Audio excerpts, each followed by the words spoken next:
Hello, everybody, and welcome to another great episode of California Dynasty Talk. We're in episode 4 now, and where we left last week was the first part of wide receivers. So this week we're going to do our second part. Now, let's do a little Q&A session before we dive into where we leave off T. Higgins. And the first question I have for you, Ralph, is we had some big news in that wide receiver department. Last rookie Deebo Samuel has a foot injury. What do you think as far as this year and going forward? Well, this Deebo Samuel injury, it's a Jones fracture. It's an injury that a lot of players have been coming down with lately. And so it is a significant injury. Make no mistake about it. You're hearing a lot of different things about how long it's going to take for him to heal up. And it could be anywhere between 3 or 4 months. The last thing I heard, however, is if everything goes properly, he could be back in about 10 weeks.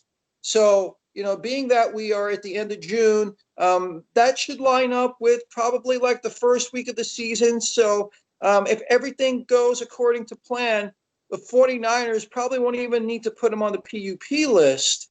However, this is the issue now. If you have Samuel on your team, and let's say he's your wide receiver 3 or somebody that you were planning to start on a weekly basis, even if he's back week 1, how long is it going to take him to, really get back to being the receiver that we know him to be? How long is it going to take him to get, regular reps, regular snaps, the regular playing time that he typically gets on a consistent basis? So, my thinking here is if he's back by week 1, I would say probably I would give him like about a month for him to return to being that receiver that we saw last year, that physical specimen, that type of receiver, who gets the ball on a lot of running plays as well.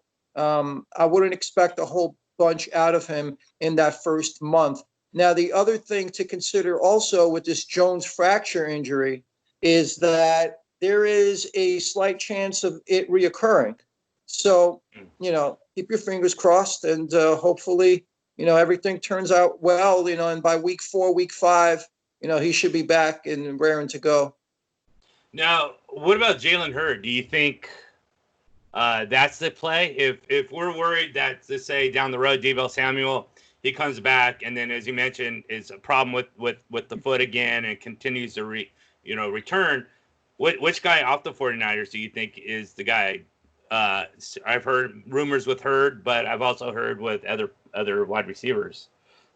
The receiver that I really am most high on is Kendrick Bourne.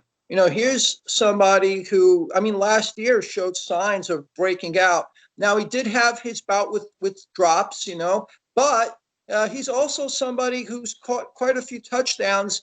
As a matter of fact, in his short career so far, all 10 of his touchdowns have come within the 10-yard line. So you like that about him. And you like the fact that a lot of his catches have gone for first downs. The exact number, as a matter of fact, 65 of his 88 career catches have gone for first downs. Wow. So that tells me, he's a receiver that they rely on, that they trust. Mm-hmm. So he's been there, and I think that, with that 49ers offense that has such a dominant running game to where these receivers get favorable coverages, a lot of single man-to-man isolated coverages because of that dominant running game, I think that should only help somebody like Kendrick Bourne once he gets added reps, added snaps with Samuel out, if he does sit out any games or, if he's limited, in the first part of the season. As far as some of these other guys are concerned, I'm hearing a lot about Brandon Ayuk, maybe him perhaps being the guy, but he is only a rookie. And the thing that I'm concerned with most with Ayuk, at least in the early going, is he didn't consistently get off of press coverage as a collegiate player. So I don't know what that means in the pros. I just think that to expect him to be the primary receiver if Samuel were to miss any time, I think that's expecting a little too much. And then as far as the others are concerned, I mean, it's who knows? I mean, Jalen Hurd, he's been injured, was injured all of last year. And then you got Dante Pettis, who showed some signs early on in his NFL career. And I think that he's fallen into the coach's doghouse, not the hardest worker out there, but he's also going to get a chance to redeem himself. And basically at this point, it's do or die for him in terms of him, ever being anything in a 49ers uniform. If he doesn't show anything this summer, he's going to be off the team. But if I were to put my money on anybody, it would be Kendrick Bourne as the player who's going to step up while Samuel, gets back into form. Yeah, that's kind of disappointing in Pettis, considering how well he did his rookie year, and then last year we saw nothing out of him whatsoever, and a lot of, as you mentioned, the work ethic. So I mean, here's a shot for him. I mean, if he wants it, he can definitely take it. The talent is there, but I guess it all depends on want to instead of need to for him. Absolutely. I mean, we saw this guy in Washington. We saw him in his first year. He's got the speed. He's got that ability to make big plays. But, in the NFL, it's a lot different. In the NFL, you're going to get tighter coverage. You're going up against bigger, stronger guys. And so I think he realizes that, he's going to have to work a lot harder to make plays in the NFL than he did over at the University of Washington. And so hopefully the light goes on for him. Yeah, hopefully, because I think he can be a pretty exciting player. Speaking of an exciting player, and maybe more for his news over the course of his career than his actual production, we have Josh Gordon. And what's going on with this guy? I mean, obviously, he's probably going to be coming back. I mean, if Aldon Smith comes back, I'm sure Josh Gordon has an opportunity as well. Yeah, well, with Josh Gordon, you're hearing that he wants to come back. He wants to continue playing. And what's amazing about him, he's been around for so long. He's not even 30 years old yet. And so you would think that he does have something left, but he is not. I think we've seen that. He is not the same player he was when he first burst on the scene. He's not that player from 2013, that player with the Cleveland Browns. I remember he had that breakout game against the New England Patriots way back when. He had 1,600 yards that one year. But last we saw of him with the Seattle Seahawks, he's still a big receiver. He's got good hands. He can run decent routes. More as a short to intermediate man than a deep threat, I believe. But the thing is that who wants to take a chance on this guy? I mean, beyond the talent, beyond what he brings to you on the football field, what would disappoint me the most with him is just the lack of mental toughness. He's been either suspended or arrested for DUI. He's been suspended or arrested about 9 or 10 times already over the past 7 or 8 years. So what makes you think that all of a sudden he's going to turn the corner? And so it's really that lack of mental focus, that lack of a mental fortitude that concerns me the most with this player, because, yeah, he can give you 1 or 2 good weeks, but is he going to be there for the long haul? Is he going to be disciplined enough to show up to practice and to be a good teammate for an entire season? He hasn't proven that he can. And so I would say that his best place to go to is probably if he ends up back with the Seattle Seahawks, that'd probably be the best thing for him, because he knows the team. He's got support. I know Russell Wilson is a big fan. And so, he doesn't have to learn a new scheme or anything like that. So I think that would probably be the best landing spot for Josh Gordon. But, even that's iffy. I mean, I know that if I was a general manager, I want to go near this guy. Yeah, neither would I. I mean, I think when a player is younger, you're sort of more willing to forgive the partying atmosphere. I mean, nobody should be drunk driving, but you're saying, okay, well, the kid's 18 years old, 19 years old, whatever, 20, 21, whatever it may be. So you're willing to forgive it. But when you're as his age and you still can't grow up enough to realize what you're doing and how much it affects people, then maybe your just mindset isn't ready for this kind of pressure. But again, talent overrules everything else, no matter what the person does in sports. And so I actually wouldn't be surprised if he gets another shot. It's just going to be probably from who. We'll see. Another player who's on the verge. He only has his 1 year, but is 32 years old or will be 32 years old. 2 seasons worth of just injuries. Has missed like 50% of his games over the last 3 years, and that's AJ Green. And I think there's a lot of pressure on Green. I mean, number one, he only has this contract this year. He's not signed for any other future. He is 32, and he is coming off with a lot of injuries. Plus, on top of that, he has a rookie quarterback throwing him the ball. What do you see out of AJ Green this year, and maybe in the next 3 or 4 years that he'll be playing if he doesn't, get hurt? Well, I would say that with AJ Green, last we saw of him, he still had talent, he still had the speed, he still had the big playability. But you look at him over the past few years, starting in 2014, he's had a series of toe injuries. He tore up his hamstring in 2016. The last time he played a full 16-game season was 2017, I believe, because then he got hurt again in 2018. He injured his toe twice during the season. 2019, suffered torn ligaments. And so this is just to tell you that you really can't count on him to play a full season. Now, if you get anywhere between 12 and 14 games and he's playing at, anywhere close to 100% in those games, I think that, he is still a big factor. I think that he hasn't shown really any signs of aging just yet. He is only 32, so you would think that he's got at least, if everything works out well for him, he's got at least maybe another year or two of good production. But to expect him to be a 1,000-yard receiver who's going to score 10 touchdowns, I don't think that's in the cards for him. I think that I like the fact that he's there as a veteran presence. We're going to talk about T. Higgins later.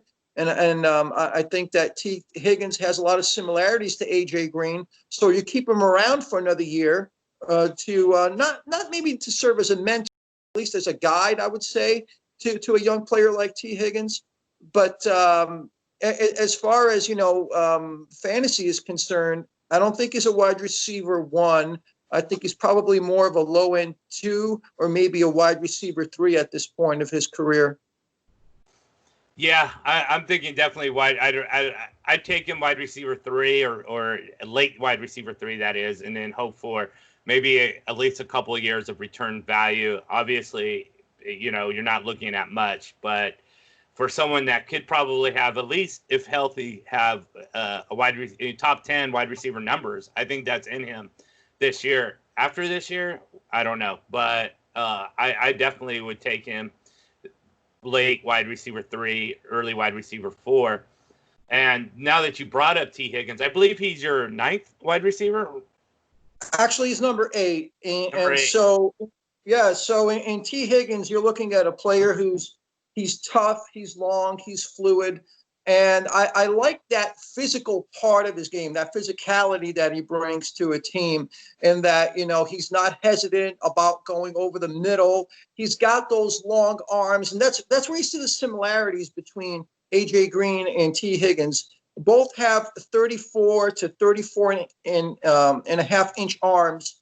And so maybe he might not be quite as explosive as A.J. Green was at his physical peak, but I think that, Higgins can be that type of player, that big player that can really help a young quarterback early in his career, sort of like with, Matthew Stafford, when he was first drafted by the Detroit Lions. He was playing with Calvin Johnson.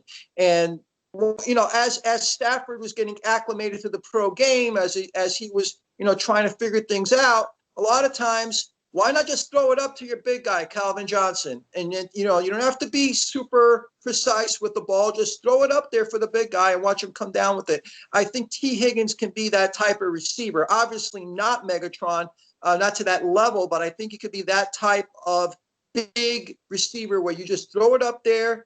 Just, you know, tell him, you know, go and get it, especially when he's matched up against a defender who he's got 5 or 6 inches on.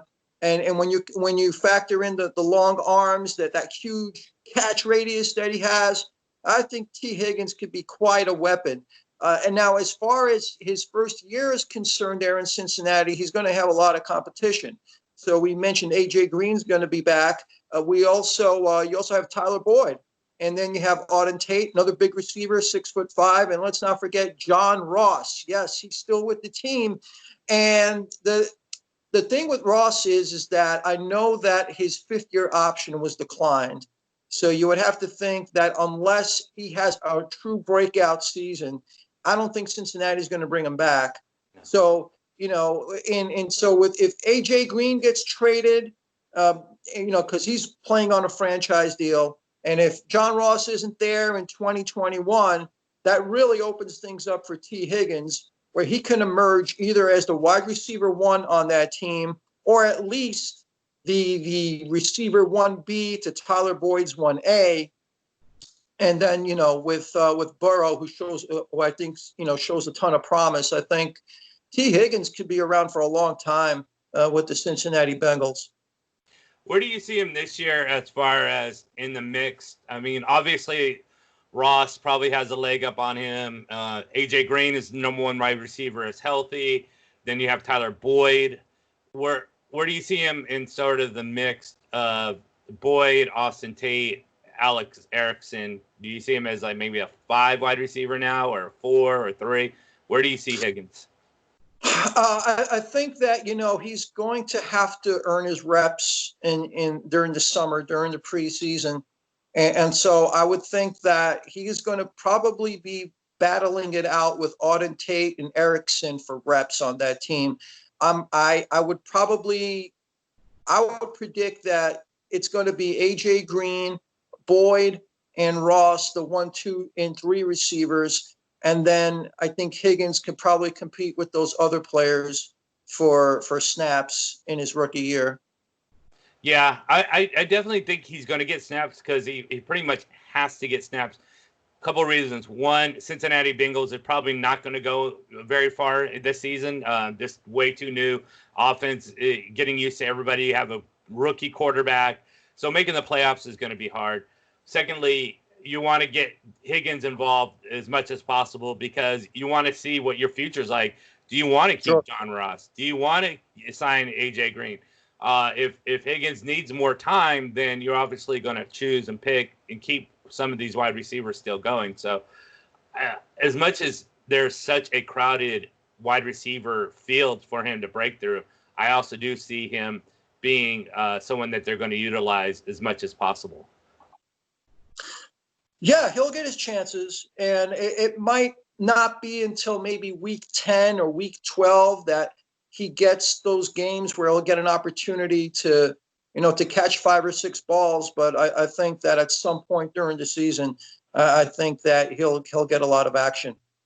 Yeah, I'm really looking forward to seeing what he does because he is sort of that big downfield threat kind of guy, and as you were mentioning, and just big plays happening. So excitement awaits. And then we have another big dude coming around who's also a deep speed guy. And your next player, number 9, is Denzel Mims. Denzel Mims is another exciting prospect. You're right, and he is similar to T. Higgins in that he's 6'3", 205 pounds, and we're talking about a star high school basketball player. And you know he's parlayed a lot of those on-court skills onto the gridiron, and that you know he has very good body control.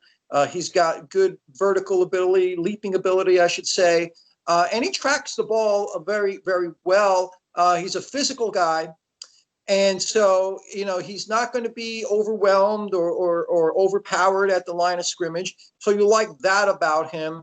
And he's got a way about him in those one-on-one matchups where he knows how to gain leverage on his defender, and then he's got that second gear where he can just take off and explode upfield, and that's where a lot of those big plays came on. So I believe that with him, he does have an opportunity to play and play quite often with the New York Jets in his first year, because you take a look at that depth chart at receiver, the Jets don't have a whole heck of a lot there. Once you get past Jamison Crowder and Rashad Perriman, I mean, there's just not a lot there. And so, but I would have to point out that Denzel Mims is a little raw as well. And so I think that as a route runner, he is somebody that has to refine that part of his game.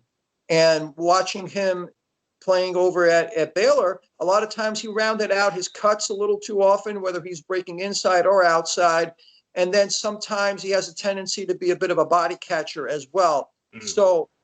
So the opportunity will be there for him. Will he be able to capitalize on that opportunity as a rookie? That remains to be seen.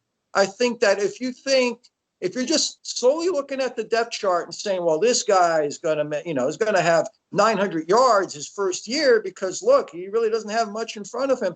If you're just saying that based on the depth chart without watching him play during the summer, I think that would be very foolish, because I think that if he doesn't earn his reps during the summer, I think the Jets could very easily just pick up a veteran receiver, whether it's bringing back a Demaryius Thomas or something like that. And so if they don't think he's ready, if he doesn't prove himself early on, he's not going to get a whole bunch of reps or playing time, I don't think, at least in the beginning. So it remains to be seen, but the upside is there with him. It's definitely there with him. And so that's why he's my number 9 guy. And I think a lot of that too is look at Sam Darnold. I mean, he hasn't made anybody a receiver. Robbie Anderson can maybe, Denzel Mims maybe a little comparable, but if he can't make Robbie Anderson into anything, and none of the other receivers are there, they can't do anything. So on top of that, you got a very weak offensive line. How long can Sam Darnold be in the pocket before he can wait for Denzel Mims to open himself up, in his route running? I think there's just a lot of problems on top of problems for Mims, even if the pathway is clear. Like you mentioned, there's not really anybody there. Rashad Perriman had a good end of the year with the Buccaneers, but almost every wide receiver had a good year being a Buccaneer. So we'll see. I think he's going to definitely need to earn, as you mentioned, reps and practice time and prove his worth. Or, they'll find somebody else. Now, someone that's been sort of a complete opposite of T. Higgins and Denzel Mims, your number 10 guy, Van Jefferson. Van Jefferson is one of my favorite receivers. I think that he is one of the more underrated receivers in this rookie class. And I have to say, I think he's one of the most NFL-ready receivers in this rookie class. I mean, you watch tape of him playing for Florida. I mean, his route running is exceptional with the way he sinks his hips, his agility, and so you like the technical part of his game, the way he catches the ball away from the defender. So I think that he lands in a great spot with the Rams, just because with Sean McVay there, he is one of the most creative play callers in the league. He always finds ways for his players, his receivers, running backs, tight ends to get open. And so I think that he is going to have a role on this team. It might not be a huge role early on, but I do think that he is a better route runner than Josh Reynolds is right now. Yeah. So I think that, maybe later on in the season, he might even overtake Josh Reynolds.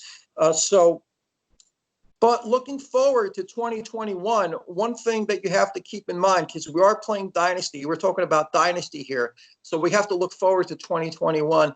And the Rams are really, really in a bind here as far as, controlling their salary cap and keeping players under that salary cap. There are a lot of players that they're going to have to re-sign, big players. You got Jalen Ramsey, Cooper Kupp, You have John Johnson, Leonard Floyd. These are, and the list goes on. And so they just might have to trade somebody like Robert Woods, who's making good money. They might have to trade somebody like that. And so then, at that point, Van Jefferson's going to step in and he's going to have to take over. And so I think by hook or by crook, I think Van Jefferson is going to have a huge role on that team, starting in year 2 and beyond. And so, I mean, and then the other thing about him is you love his pedigree. His dad, Sean Jefferson, was a big time receiver in the NFL for a number of years, played for the Chargers, played for the Patriots. And the one thing I remember about Sean Jefferson a few years ago, Calvin Johnson pointed out that Jefferson was his best wide receiver coach of all time. So you would have to think that some of that knowledge has trickled down to his son Van Jefferson, and you see that when you go to YouTube or when you watch a Florida game. And so I think Van Jefferson, to me, he might not have the biggest upside out there. He might not have the upside of a Jerry Jeudy or a Henry Ruggs, but I think he does have a high floor. And I think that, with his short area quickness, with his fluid hips, with the facility with which he gets open, I think he's just going to be a factor for years to come. He's going to be somebody who's going to be one of Goff's favorite receivers. And so he's just I think he's going to be a steady Eddie guy going forward. And I've already drafted him on a couple of fantasy teams, and I'm expecting good things from him in 2021 and beyond. Yeah. I think a lot of problems. No, for example, tight ends. Tight ends are never going to get really a lot of play in their rookie year because they got to do so many things. They got to learn how to block. They have to learn how to run the routes. They have to get cohesion with the quarterback. With wide receivers, the problems come in with route running and being able to beat press coverage. And with Van Jefferson, as you mentioned, not only is he a great route runner, but he's very good against press coverage. It's almost like his father said, "Hey, okay, I think you have talent to become, someone special. Let's work on the 2 fundamentals that's going to really get you into the NFL: route running and press coverage." So he does those 2 things exceptionally well. I have my qualms come with a couple things. One is Jared Goff.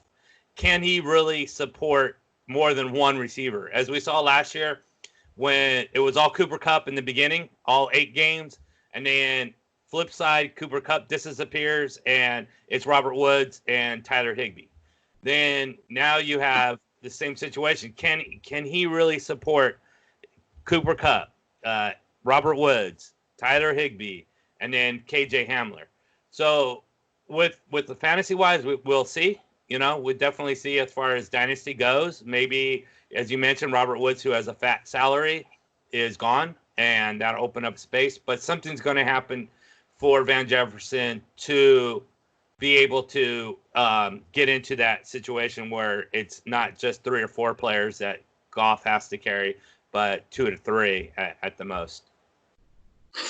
Yeah, definitely. And I harbor a lot of those same concerns with Jared Goff, just because I think for him to succeed, he's going to need a strong running game, and he's going to need good play from his offensive line, because we've seen that under pressure, Jared Goff he's just not the same player. So if everything else works well around him, he's got a good supporting cast. I think that, you could survive with Jared Goff, and you could even be a playoff team. But everything else has to work around him. Right. And then you got Cam Akers coming in too, who can catch the ball. So sure. it's just one after the other. Now, the number 11 guy who's, someone like Van Jefferson a little bit is out of Denver, KJ Hamler. So let's talk a little bit about the undersized slot receiver. Yeah, so really with KJ Hamler, man, you talk about exciting, you talk about explosive. I mean, this guy is just flat out dynamic. He ran, I believe it was a 4.27 in the 40, and he plays fast. He plays like that. I mean, gets instant separation out of his breaks. When I've seen him in the Big Ten, he sort of reminded me a little bit of Deshaun Jackson. And so I think that, with the Denver Broncos, he is going to play a role. And he's going to play early. And so right now, the way I see it is Jerry Jeudy is going to emerge at some point as the primary receiver on that team. Then you got Cortland Sutton. But who's going to be the number 3 guy? And I think that's going to be KJ Hamler. I think that, on a lot of those underneath routes, I think that he is, they're going to try to get on the ball in space. And then, once he sees a crease, once he sees an opening, I mean, this guy could take it all the way on a 5-yard pass, could convert it to an 85-yard touchdown very easily. He has that type of speed. And he does have those quick hands to where, he can reel in a lot of those bullets from close range. What he has had trouble with in the past is he has bobbled a few balls, catchable balls. I don't think that should be a huge problem. I think the guy's a hard worker. I think he'll work on that part of his game. But what concerns me the most with KJ Hamler, as you mentioned, when you introduced him, is his size. He's about 5'8", 175 pounds. How is he going to hold up? He already suffered a torn ACL before he went to college, a native of Pontiac, Michigan, before he went to Penn State. So that is a bit of a concern. But hey, we saw Deshaun Jackson has a similar build. He's had a long, successful run in the NFL. So who knows? Maybe KJ Hamler. And he also lands in a really good system, I think, with Denver. They brought in a new offensive coordinator in Shermer there. And I think that the objective there with the Denver Broncos on offense is to become more of a vertical team. And so I think they're going to try to feature KJ Hamler a lot, along with Jeudy and Cortland Sutton. And so I would be excited with KJ Hamler. Now, excuse me, from a fantasy perspective, I don't think he's going to give you really any consistency. He'll go from getting 2 catches for 14 yards to the next week scoring on a 65-yard touchdown. So I think that there's going to be a lot of ups and downs with him, but I do like his upside, and I do think that he's a playmaker. Now, if it all depends on, will he hold up physically? Will he show any durability? But if he does, I think this guy's a player.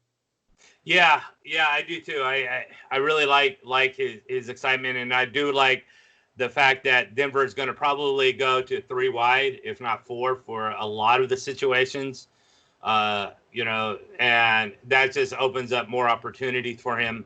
But then again, as you mentioned, it's what the volume is going to be. Even though he might be on the field more than sort of, than we would expect as such as a deep, late pick in the draft, he's going to have those opportunities. And one of those guys that if you have sort of like a chance to start, 5 wide receivers on your fantasy teams, some really deep leagues, he could be one of those guys that you put in as a 5th wide receiver and then get the 2 catches for 30 yards. But also on top of that, get those, 1 for 55 and a touchdown. And those could really mean a lot of differences in your fantasy weeks.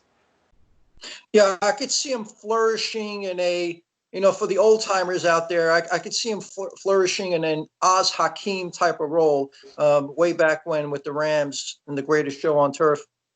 Yeah, exactly. Yeah. Oh my God, that's a name.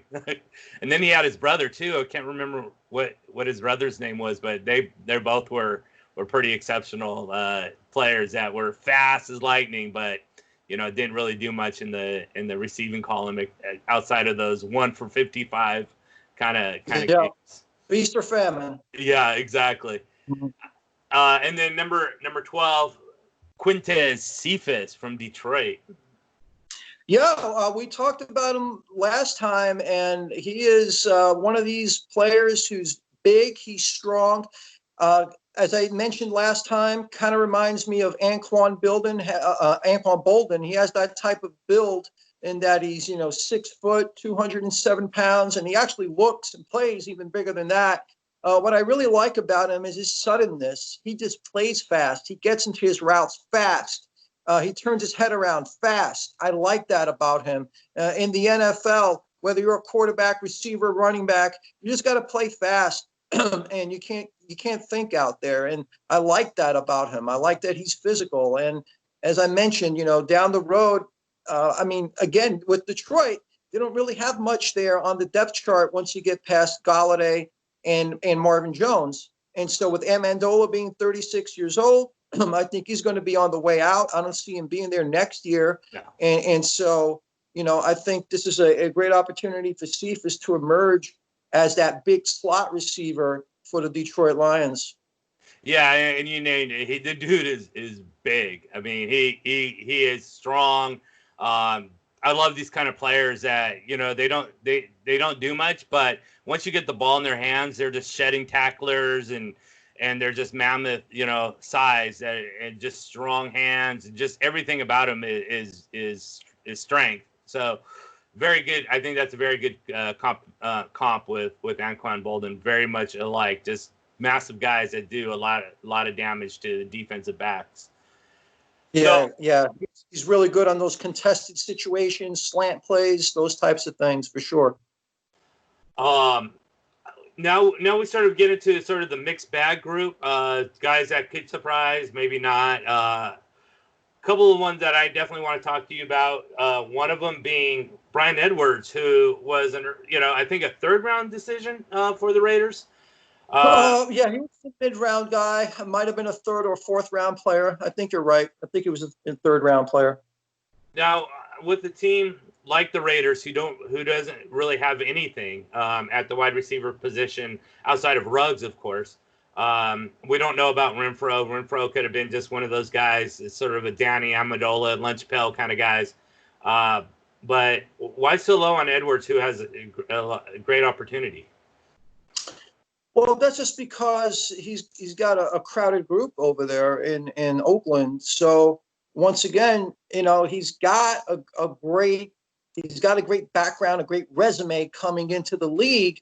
But once you make it into the NFL, you're going to have to prove yourself. And so he's got other guys out there that have been there that are veterans. So he's going to have to beat out. He's going to have to beat out players like Zay Jones, Nelson Aguilar, Keelan Doss and guys like that. And so I don't think it'll be that easy for him to initially see the field, but I do like his talent to where eventually I think that he's going to be a big time contributor in this offense. 6'2", 215 pounds. He's versatile, can line up inside, can line up outside. And I do think that, he's one of these players, when you first see him, he looks kind of big and he looks he's got those broad shoulders, but he can move a lot quicker than he appears he could be. And so he's very good at putting on those double moves, getting open with those double moves downfield. What I would like to see about him, ironically, is just be more physical, because he did have some trouble on those 50-50 balls in college. So I want to see him actually get even stronger. But I think that Edwards, I think down the road, who knows what's going to happen with Tyrell Williams? Is he ever really going to recover from those foot issues?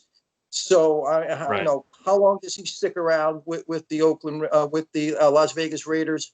So I think that Edwards sooner rather than later is going to have a big role, and then maybe in 2021, he might be the number 2 or number 3 receiver on that team. Yeah, I was going to ask you about that as far as Tyrell Williams, if you do believe that. Well, let's just say Williams is healthy and he's overcome his foot injury. Do you think Edwards has the talent to take over that role, or do you think that role is permanently Williams until he leaves? Well, Williams is the bigger player. He might be a tick faster than Edwards if he's really back to where he was a couple of years ago. But Edwards might be the more physical player, and so I think that he can easily step in for Tyrell Williams and take over his role. I do like his skill set. I do like his upside. I do like his size. And with him, it's not just size; it's size and skill. So I do think that if for any reason maybe they don't want to pay Tyrell Williams what he's earning right now, then they can go with the cheaper option. And I think Brian Edwards could fill in that role. And let's not forget the Raiders, at their core, they want to be a run first team. Right. So, I mean, they might not need Tyrell Williams there. I mean, how many times are they going to line up with 4 or 5 receivers? So I think, yeah. So I think Brian Edwards. I think he's the real deal. I like him a lot down, in the future. Now with Lynn Bowden, do you see anything, or is he just a complete jackknife player that is just going to be, used sparingly, but in, whatever kind of special packages? I'm glad you brought him up because going into the draft, I was actually hoping that maybe the Packers would pick him up at some point during the draft.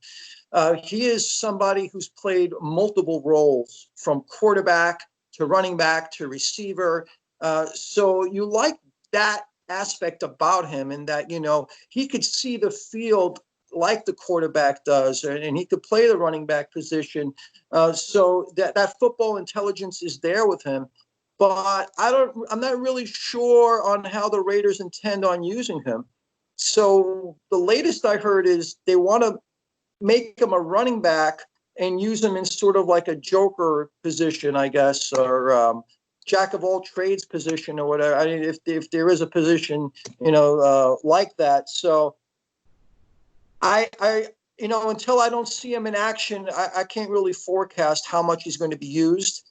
But I do think, there are going to be times when they run a trick play, a reverse, or something of that sort where, Lynn Bowden Jr. is going to be on the field. And then another player you don't have on your mix list is Antonio Gibson, and he's sort of like a Lynn Bowden. What do you see as far as Gibson is concerned?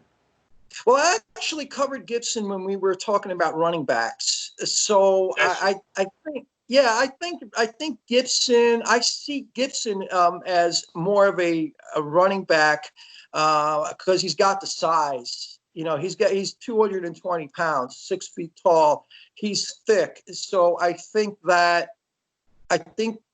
going to try to get him into games and use him as similarly to Lynn Bowden. But I view Gibson as the bigger player, somebody who eventually is going to see more snaps and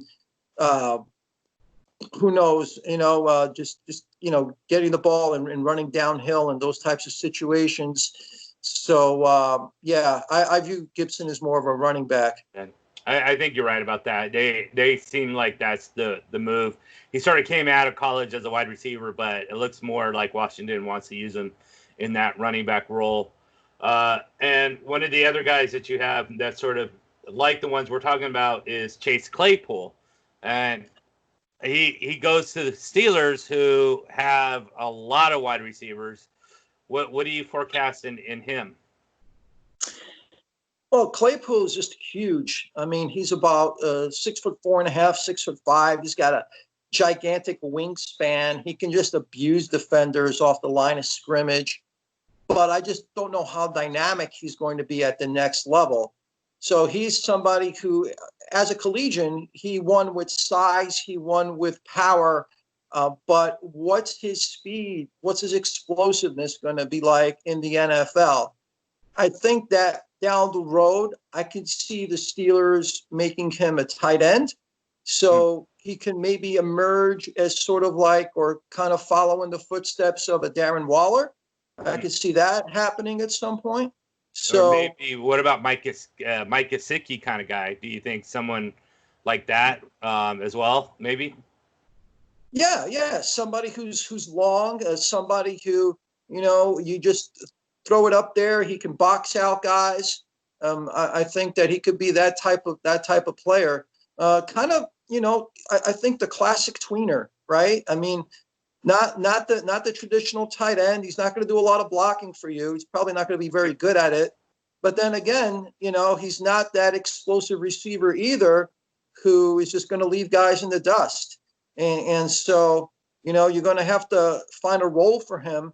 And I think that, a guy like Mike Gesicki or Darren Waller, I think those are the types of players I'd probably compare him to. And then one of the last guys you have on the list, someone I really liked that I was kind of shocked because I could see so much capability out of him, especially since they don't have a slot receiver outside of him, and that's for the Baltimore Ravens, Devin Duvernay. Yeah, Devin Duvernay is legit 4-4 guy and does a good job of running routes. He can disguise his routes very well. And so I'm trying to think. They do have a slot receiver, the player who came from New Orleans. His name escapes me right now. But I think he's going to have to eventually beat out that receiver from the New Orleans Saints. He used to play for the New Orleans Saints, now with the Baltimore Ravens. Are you talking about Snead? Yeah, Willie Snead. There you go. But I do like Duvernay. Not the biggest player, but tough. Is good on those underneath routes. Not quite as explosive as a KJ Hamler. Not quite as explosive as a Jalen Reagor. But I think that he could be a dependable slot receiver, sort of like a Randall Cobb, somebody who's going to catch the ball and is going to play hard and is going to be hard to tackle. Just a smart player. So I do like Devin Duvernay, and I think down the road he can be a primary slot receiver.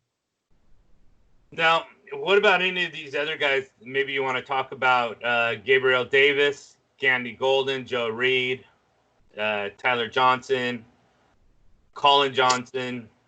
Any of those guys you want to touch upon? Yeah, sure. My best of the rest, I will mention Gabriel Davis. Big guy, 6'3". He uses his size well. He knows how to gain leverage on defenders, and did make a lot of plays, big plays over at UCF. The biggest issue I see with Gabriel Davis is he didn't consistently get off of press coverage cleanly. So that's one part of his game that he needs to work on. But I do like him a lot. Fearless, physical. So, yeah, he's a big player who plays big, and I like that about him. I like KJ Hill as well. Very sudden. He's very creative after the catch.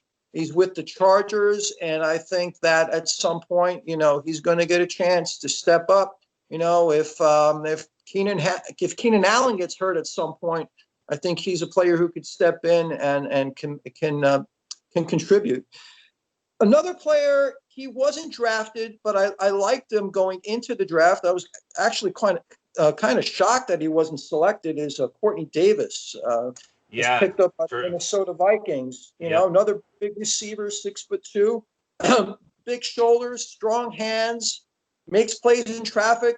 And so you would think that with the Minnesota Vikings, and we talked about this last time, they don't have a lot of depth either. Once you get past Adam Thielen, I know Jefferson is there. He's going to probably be their slot receiver. You got Olabisi Johnson. But, once you get past those three guys, I think, there are some openings there for Courtney Davis. If he shows out during the preseason, I think it can make the team. And then I'll just end it with John Hightower, who was drafted by the Philadelphia Eagles. 6'2", little light though, 172 pounds. So he needs to bulk up. He needs to get a little bit stronger. But great straight line speed. He's got good footwork. And the way I view John Hightower is as a project. So I think that once they start clearing out some of those old veterans, I think John Hightower will get an opportunity to become a major part of that offense at some point. And one of the guys I definitely like to talk about is Desmond Patman. Okay. And homerism, a little bit of homerism, but the dude, he does one role, and that's to get deep. And I think with Phillip Rivers and just looking for the deep ball, Patman might contribute pretty well in that. And so maybe in a non-PPR dynasty league, something to that effect, I think Patman can shine. Do you have any thoughts on him at all? No, I think that, he lands in a good situation as well. One guy we didn't bring up last week with Indianapolis is, we talked about Pittman and we talked about who was it there? Hilton. And then we talked about who is the Paris Campbell, right? Yep. So you would think those are the top three receivers there, Pittman, Hilton, and Campbell. But then the other receiver who had some pretty good weeks was Zach Pascal. Yeah. So do you see Pascal being or having a role with that team or even making the team? And do you think Patman could perhaps overtake Pascal at some point? I think Pascal does more.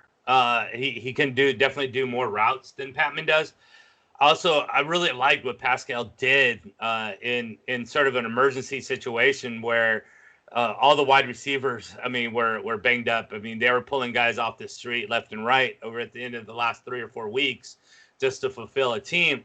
But the one constant, what really was Pascal. So, obviously, you're going to have Hilton as a number one, and then Pittman, they're going to really put a lot of focus into sort of to be the number two, but obviously take over Hilton in a couple of years. So, I think if you can hang in there, Pascal could be a number 2 wide receiver, if not this year, maybe in a couple of years when Hilton is gone. He's not much more than a 2, but it will be really interesting to see how they totally unfold that. And then they have Doris Fountain, who was supposed to be their deep guy.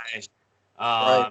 And it's interesting. They have a lot of receivers. So we'll see how that all kind of works out as we get closer to the season.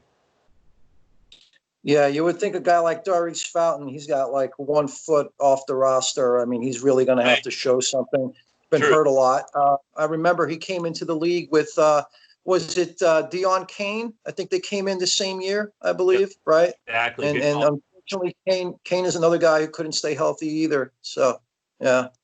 Yeah, and I don't even know if he's in the league. I know he went to Pittsburgh. The Colts cut him and he went to Pittsburgh, but I don't even know if Pittsburgh even still is rostering him at this point.